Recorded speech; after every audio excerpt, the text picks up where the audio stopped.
You'll be back again with the book of Bereshith, the book of Genesis, and at the end of chapter 17 it says, Abraham and his son Ishmael were circumcised that day, and all the men of his house born in the house or bought with silver from him, bought with silver from a foreigner, were circumcised with him, and Yahuah appeared to him by the terebinth trees of Mamre, while he was sitting in the tent door in the heat of the day. So he lifted his eyes and looked, and saw 3 men standing opposite him. And when he saw them, he ran from the tent door to meet them, and bowed himself to the ground, and said, Yahuah, if I have now found favor in your eyes, please do not pass your servant by. Please let a little water be brought, and wash your feet, and rest yourselves under the tree, and let me bring a piece of bread, and refresh your hearts, and then go on, for this is why you have come to your servant. And they said, do as you have said. So Abraham ran into the tent and to Sarah and said, hurry, make ready 3 cm of fine flour, knead it, and make cakes. And Abraham ran to the herd, took a tender and good calf. It says that he took a tender and good calf, gave it to a young man, and he hurried and prepared it. And he took curds and milk, and the calf which he had prepared, and put it before them. And he stood by them under the trees as they ate. And they said to him, where is Sarah your wife? And he said, see, in the tent. And he said, I shall certainly return to you according to the time of life.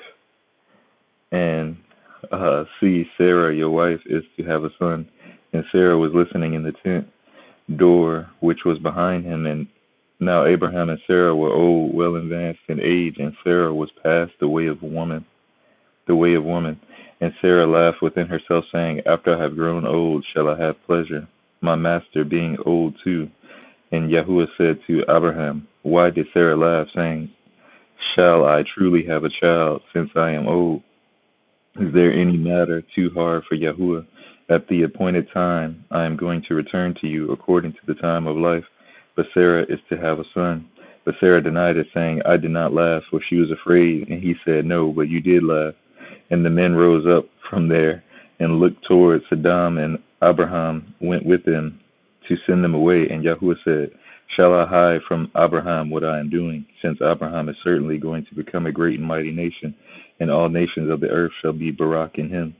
For I have known him, so that he commands his children and his household after him to guard the way of Yahuah, to do righteousness and right ruling, so that Yahuah brings to Abraham what he has spoken to him. And Yahuah said, because the outcry against Sodom and Gomorrah is great, and because their sin is very heavy, I am going down now to see whether they have done altogether according to the outcry against it that has come to me, and if not, I know.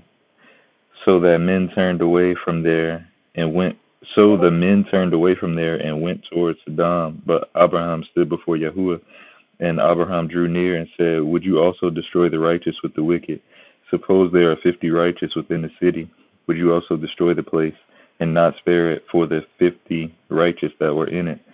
Far be it from you to act in this way, to slay righteous with the wicked, so that the righteous should be as the wicked. Far be it from you. Does the judge of all the earth not do right? And Yahuah said, if I find in Sodom 50 righteous within the city, then I shall spare all the place for their sakes. And Abraham answered and said, look, please, I who am but dust and ashes, have taken it upon myself to speak to Yahuah. Suppose there are 5 less than 50 righteous. Would you destroy all the city for lack of 5? And he said, if I find 45, I do not destroy it. And he spoke to him yet again and said, suppose there are found 40. And he said, I would not do it for the sake of 40. And he said, let not Yahuah be displeased, and let me speak. Suppose there are found 30. And he said, I would not do it if it found 30. And he said, look, please, I have taken it upon myself to speak to Yahuah. Suppose there are found 20. He said, I would not destroy it for the sake of 20. And he said, let not Yahuah be displeased, and let me speak only this time. Suppose there are found 10. And he said, I would not destroy it for the sake of 10. Then Yahuah went away as soon as he had ended speaking to Abraham. And Abraham returned to his place. Hey, hallelujah, Yahuah, for this. I hope that y'all have a great day. All love and harmony. Yo, later.